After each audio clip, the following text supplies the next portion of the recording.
Gdje ste ljudi, ovo je moj novi klip. Ovu pjesmu koju ćemo danas izsnimati je napravio kanal Denis Dominik. YouTube kraljica, znate i to, neke njove valjda pjesme. Evo, odmah ćemo puštiti. Ne želimo se duži. Ima evo ga. Sovanje.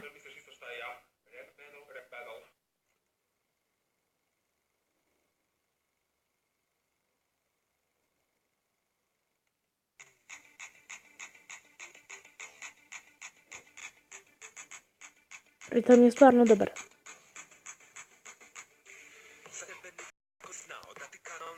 Sad me pljuješ i psuješ, ali ipak nisam pao.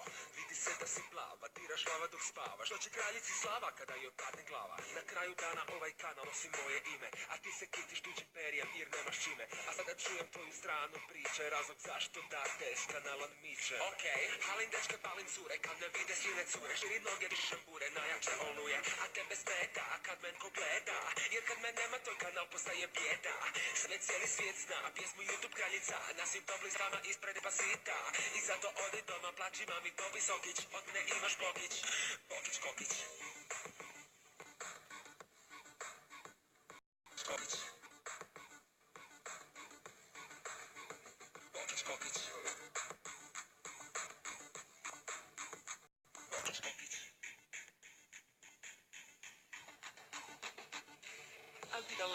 Drugo ime tvoje. Ovo kanal nema mjesta za dvoje. Možeš na svakoga skačeš, jednim klipima stvaraš paranoje. Glavni stan, a malo zura ima prazan stan.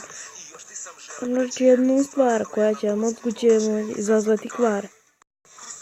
Kvar o čemu pričaš, bolje bi bilo da mi se ispričaš.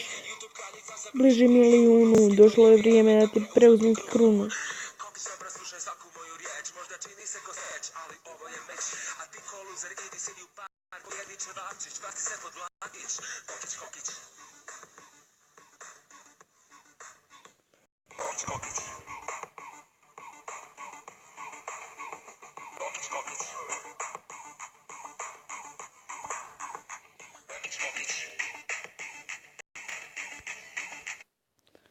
Dobro ljudi, sigurno ste primijetili neke efekte, to ja ubacujem u neke klipove, ako bez veze kad ubace nešto novo. Uglavnom to se ja montirao, ali nema veze. Ljudi, meni se ova pjesma čini stvarno dobro. Grafika na mom telefonu nije baš najbolja ovako kad skidam da ne koristi internet, ali dobro. I opet je pjesma okej. Doviđenja ljudi. Do narednog klipa. Znam da nisam snimao nekih mjesec dana. Bio sam strašno prehlađena, išao sam u školu. Sad je počelo ljeto pa ne idem. Pa što bi značilo mnogo redovni klipovi.